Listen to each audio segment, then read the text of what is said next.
The Scandinavian currencies have of late been perceived as the new Safehaven currencies, particularly in light of a recent intervention by the Swiss National Bank. Jonas Thulin, head of Global Alpha Strategy at Nordea Markets, is a leading expert on Scandinavian currencies and is a regular contributor to DukascopyTV. Jonas, a lot of people are saying that they're not true Safehaven currencies when compared to traditional ones like the US dollar and the yen. What's your view on this? We are very short Swedish krona, and we are, as of this morning, very short Norwegian krona as well. The reason for this is that we perceive this whole debate of tiger economies or safe havens as being quite misled. We have had a situation where we had, for example, in Sweden, we had a budget surplus situation. Everything looked like a very strong candidate for a safe haven. Now, unfortunately, the Swedish economy is very open. It's a very small economy. So as the U.S. and European economies are turning sharply lower, for example, we believe that we are going into a recession for Euroland, and a very close call for the U.S. That means that the Swedish economy will suffer quite a lot.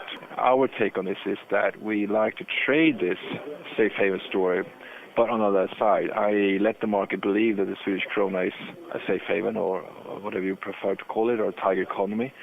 But as we see the activity rolling over as per normal in global slowdowns, we go short the stocky.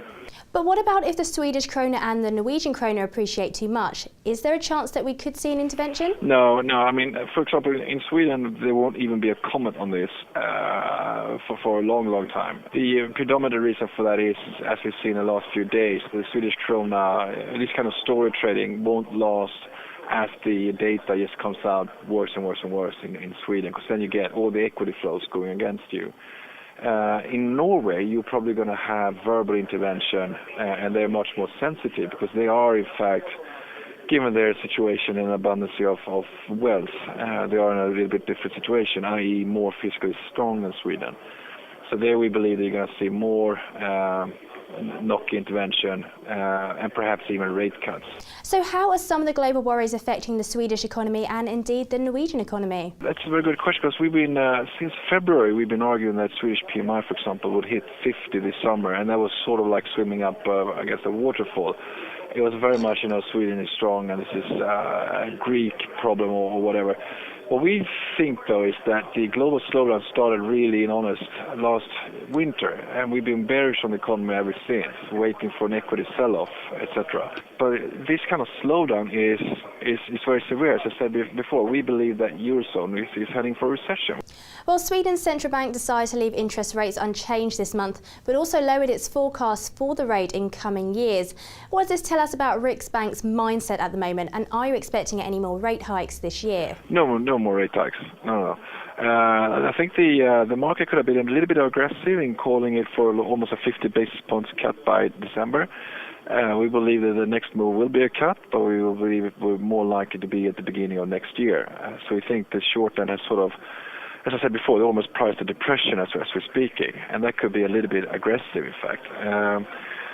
That said, they're going to lower the rate trajectory even further. They are being caught severely behind the curve, but they are a little bit quicker than they were in 2008, when they, as you remember, probably they hiked just before Lehman, even though we've been in a recession then for quite some time. So they have changed a little bit.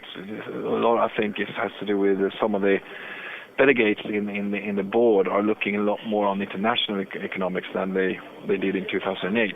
I know that in comparison to many other countries, Sweden does have some room for policy easing. Yes, absolutely. We think on the fiscal side that is withering away quite rapidly, given the fact that the employment and if you want to know about its surplus or by deficits are severely depending on the employment situation and the equity market, and both are turning sour. So we think there's not perhaps that much more room for fiscal, but in terms of monetary policy, there's some room for easing, of course. And also why we think the Swedish and Norwegian krona could suffer, because we have had of course, a yield advantage that's going to be withering away. Well, last month when we last spoke, you said you were expecting a fairly flattish forecast for the euro-Swedish krona, with 9.05 for 3 months and 9.25 in a year.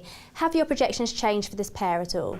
Not any meaningful. What we do is, of course, we roll the forecast each month, but that basically the storyline is still that it's going to be the lesser evil of the two. I mean, we don't buy into the idea that euro stock is going to explode on the upside as they have doing in past recessions. All down to the reason that we don't really like the euro either. So it's the lesser evil of the two. That said, we do have a lower euro dollar and a higher dollar stock forecast going forward, because we believe that the dollar leg will be the one that's going to perform, so to speak. Okay, so for your forecast for the euro Norwegian krona, which were around 7.80 for the next year, you haven't adjusted them either? No, I mean, what we do, we roll them each month, but we haven't changed the storyline or the thinking behind it. It's still the same. If we're going to go through a severe slowdown, as I said before, almost, or we would think we're going to do a Western world recession, and in that state of mind, we would believe that dollar would benefit. Thank you very much, Jonas. I guess we'll have to keep a close eye on the Scandinavian currencies to see where they go from here. This week there will also be exclusive targets in focus interviews with Credit Agricole CIB and National Australia Bank to give their view on market news. Goodbye for now.